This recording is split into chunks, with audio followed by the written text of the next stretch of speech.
ఏపీలో ఎన్నికల ప్రచారం జోరందుకుంది. నోటిఫికేషన్ రాకముందే పార్టీలు తమ ప్రచారాల్లో మునిగిపోయాయి. గోదావరి జిల్లాలపైన జనసేన టీడీపీ నేతలు ప్రత్యేక దృష్టి పెట్టారు. భీమవరం నుంచి జనసేన అధినేత పవన్ కళ్యాణ్ పోటీ చేయనున్నారు.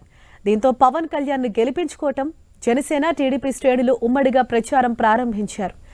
ఈ ఎన్నికల్లో పవన్ కళ్యాణ్ 50,000 మెజారిటీతో గెలుపు ఖాయమంటున్నారు.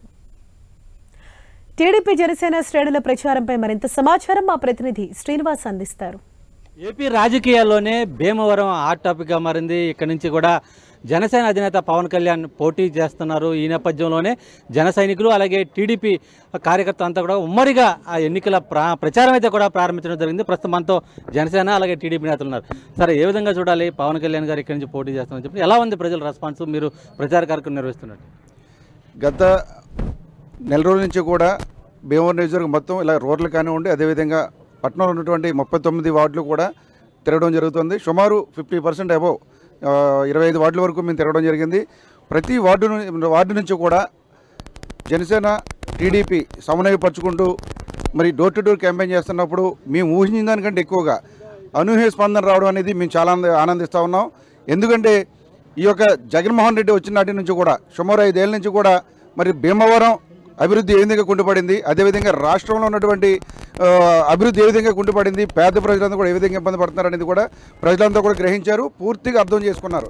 జగన్మోహన్ రెడ్డి అనే వ్యక్తి చెప్పేది ఒకటి, చేసేది ఒకటి, మాట తిప్పను మడను తిప్పను మాట మార్చిన అన్నటువంటి వ్యక్తి ఈరోజు ఏది చెప్పినా సరే దానికి విరుద్ధంగా ప్రజా వ్యతిరేక విధానాలతోటి ప్రజలను నడ్డివిచ్చే విధంగా వాళ్ళ యొక్క జీవన విధానం కూడా పూర్తి స్థాయిలో కుంటుపడిపోయే విధంగా ఈరోజు ఆయన చర్యలను ఉండడం ప్రజలందరూ కూడా విసిగి చెంది, అందులోనూ భీమవరంలో 2019లో జగన్మోహన్ రెడ్డి మాటలు విని పవన్ కళ్యాణ్ గారు మేము కోల్పోయాం, ఆ రోజు మేము తప్పు చేసాం, మేము చేసిన తప్పుని సరిదిద్దుకునే అవకాశం మాకు ఇవ్వండి, మీరు పవన్ కళ్యాణ్ గారు భీమవరం తీసుకొచ్చి పోటీ చేయించండి, మేము గెలిపించుకుంటామని చెప్పేసి స్వచ్ఛందంగా ప్రజలకు వాళ్ళే మమ్మల్ని అడుగుతూ ఉన్నారు.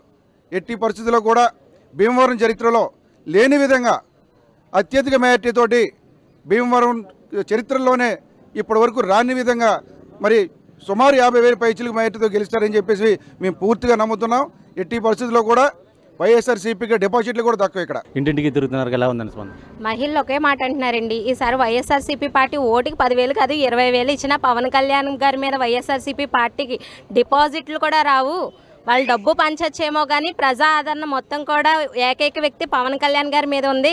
దాన్ని అధిరోహించే శక్తి వైఎస్ఆర్సీపీకి లేదు. కాబట్టి ఈరోజు భీమవరంలో పవన్ కళ్యాణ్ సింగిల్గా రావాలి, పవన్ కళ్యాణ్ ఇక్కడ నుంచి పోటీ చేస్తున్నాడంటే అంతకన్నా మొగాళ్ళు జనసేన పార్టీలో భీమవరం నుంచి లేరా, పవన్ కళ్యాణ్ గారు ఎందుకు పోటీ చేయాలి, ఇవన్నీ కూడా వైఎస్ఆర్సీపీ నుంచి వస్తున్న ప్రశ్నలేండి. ఒక్కటే చెప్తున్నాం, నిజంగా ఈరోజు వైఎస్ఆర్సీపీ పార్టీ మన భీమవరంలో అభివృద్ధి చేసుంటే గనక ధైర్యంగా పవన్ కళ్యాణ్ గారు ఇక్కడ పోటీ చేస్తున్నారు, నాన్ లోకల్ ఇక్కడ ఉండడు అన్నది ప్రతి ఇంటికి వెళ్ళి చెప్పకూడదు. వాళ్ళు చేసిన అభివృద్ధి పనులు చెప్పుకుంటూ ఓటు అడగమనండి. ఎన్ని ఓట్లు పడతాయో, గంధిశ్రీని గారికి డిపాజిట్లు వస్తాయో రావు అనేది 2024లో తేలిపోద్ది. ఇది మొత్తానికి సంబంధించి అటు జనసేన కానీ టీడీపీ నేతలు కానీ ఒకటే చెప్తున్నారు, భీమవరంలో జనసేన జెండా ఎగురుతుంది, ఎట్టి పరిస్థితులను కూడా వాళ్ళు స్పష్టం చేస్తున్న పరిస్థితి కూడా ఉంది. ప్రసాద్తో శ్రీనివాస్, టీవీ, భీమవరం నుంచి.